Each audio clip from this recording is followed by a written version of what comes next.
Hello વિદ્યાર્થી મિત્રો, સ્વાગત છે વિદ્યાર્થી મિત્રો। આજે આપણે ધોરણ 10માં વિષય ગણિતમાં સંભાવના ચેપ્ટરનો મોસ્ટ આઈએમપી દાખલો જોવા જઈ રહ્યા છે।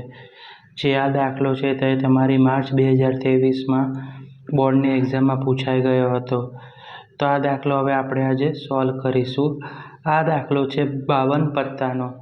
તો 52 પત્તા આપેલા હોય છે તો તેમાં આપણને ખબર હોય છે કે આપણી પાસે લાલના 26 પત્તા હોય છે ટોટલ, અને કાળીના પણ 26 પત્તા હોય છે। એટલે એવી રીતે 52 પત્તા હોય છે। તો લાલના 13 હોય છે અને ચોકટના પણ 13 હોય છે। કાળીના 26 પત્તા હોય છે, એમાં ફુલ્લીના 13 અને કાળીના 13, એવી રીતે 52 પત્તા બને છે। એમાં આપણે જોઈએ તો 1 થી લઈને 10 સુધી 40 પત્તા હોય છે, તે મુખ મુદ્રા વગરના પત્તા હોય છે, અને 12 પત્તા હોય છે તે મુખ મુદ્રાવાળા પત્તા હોય છે। 12 પત્તામાં 4 રાજા હોય છે, 4 રાણી હોય છે, અને 4 શું હોય છે, આપણી પાસે ગુલામ હોય છે। એ 12 પત્તા મુખ મુદ્રાવાળા હોય છે। એવી રીતે આપણી પાસે 52 પત્તા હોય છે વિદ્યાર્થી મિત્રો। તો સૌપ્રથમ આપણે હવે રકમમાં વાત કરીએ કે સરખી રીતે ચીપેલા 52 પત્તાની થોકડીમાંથી એક પત્તું કાઢવામાં આવે છે। એટલે કીધું કે 52 પત્તામાંથી કોઈ પણ એક પત્તું આપણે કાઢી નાખવાનું। એમાં કીધું છે આપણે પહેલો પ્રશ્ન છે લાલ રંગનો રાજા, હે ને, અને બીજો પ્રશ્ન છે કે મુખ મુદ્રાવાળું પત્તું, ત્રીજો પ્રશ્ન પૂછેલો છે લાલ રંગનું મુખ મુદ્રાવાળું પત્તું, ચોથો છે લાલનો ગુલામ, પાંચમો છે કાળીનું પત્તું, અને છઠ્ઠું છે ચોકટની રાણી મેળવવાની સંભાવના શોધો। મોસ્ટ ઇમ્પોર્ટન્ટ દાખલો છે, બરાબર। તો વિડીયોને અંત સુધી જોશો તો તમને ખબર પડશે। આ વખતે 4 માર્ક્સમાં પૂછાવાની પૂરેપૂરી શક્યતા છે, રિપીટર અને બેચવાળાને। તો સરખી રીતે ચીપેલા 52 પત્તાની થોકડીમાંથી એક પત્તું કાઢવામાં આવે છે। કુલ પરિણામો કેટલા? તો કે 52 કુલ પરિણામોની સંખ્યા કેટલા? 52 પત્તા હોય એટલે 52 થઈ ગયા। ઘટના, ધારો કે ઘટના એ લાલ રંગનો રાજા। હવે જ્યારે લાલ રંગનો રાજાની વાત કરીએ તો થોકડીમાં લાલ રંગના 2 રાજા હોય છે। તો લાલનો રાજા હોય છે ને, અને એક છે ચોકટનો રાજા।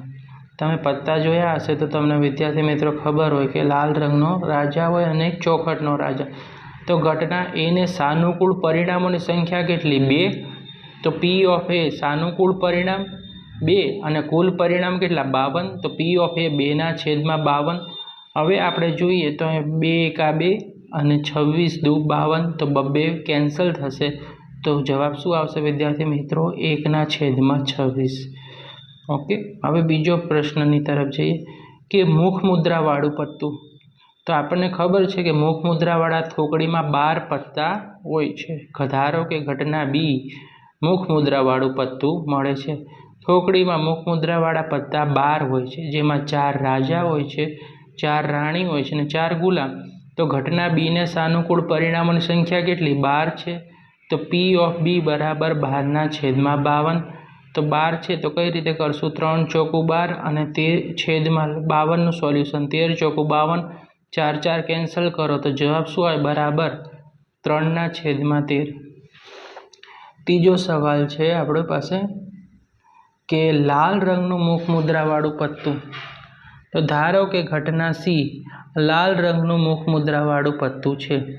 તો થોકડીમાં લાલ રંગના મુખ મુદ્રાવાળા પત્તા કેટલા? 6 આપણી પાસે લાલ રંગના કીધું છે, તો 6 મુખ મુદ્રાવાળા પત્તા હોય છે। લાલ અને ચોખટના દરેકના રાજા, રાણી અને ગુલામ, રાઈટ। તો માટે ઘટના સી ને સાનુકૂળ પરિણામોની સંખ્યા કેટલી? 6 આવશે। માટે પી ઓફ સી કહી શકે 6/52। 6/52 તો 3 દુ 6 અને 26 દુ 52, 2 કેન્સલ કરો તો શું આવશે? 3/26। ચોથો પ્રશ્ન પૂછ્યો છે કે લાલનો ગુલામ। ધારો કે ઘટના ડી લાલનો ગુલામ કીધું છે। થોકડીમાં લાલનો ગુલામ ફક્ત એક જ હોય છે, માટે ઘટના ડીને સાનુકૂળ પરિણામોની સંખ્યા 1 મળે છે।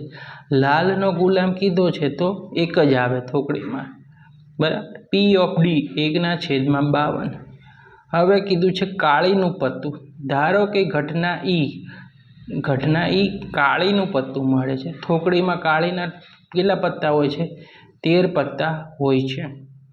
તો ઘટના ઈને સાનુકૂળ પરિણામોની સંખ્યા 13 હોય છે, માટે P of E બરાબર 13/52. 13 એકા 13, 13 ચોકું 52, 13 કેન્સલ કરો તો 1/4. રાઈટ. હવે છે કે ચોખટની રાણી મેળવવાની સંભાવના. તો ધારો કે ઘટના F ચોખટની રાણી મળે તો થોકડીમાં ચોખટની રાણી ફક્ત કેટલી હોય? એક જ હોય. ચોખટની રાણી કેટલી હોય? એક હોય. તો આપણે 1 લખવાની. તો ઘટના F ને સાનુકૂળ પરિણામોની સંખ્યા 1 છે, માટે P of F બરાબર 1/52. તો વિદ્યાર્થી મિત્રો, આ તો સંભાવનાનો મોસ્ટ IMP દાખલો. તો વિડીયો પસંદ આવ્યો તો વિડીયોને લાઇક કરજો, ચેનલને સબસ્ક્રાઈબ કરજો અને બેલ નોટિફિકેશન દબાવવાનું ભૂલતા નહીં. આવા ને આવા મોસ્ટ ઇમ્પોર્ટન્ટ IMP વિડીયો આપણી ચેનલ પર અવેલેબલ છે. તો વિડીયોને જોજો અને તમારા મિત્રોને શેર કરજો, જેથી તેમને પણ આ દાખલો આસાનીથી આવડી જાય. હવેના પછીના નેક્સ્ટ વિડીયોમાં આપણે મળીશું.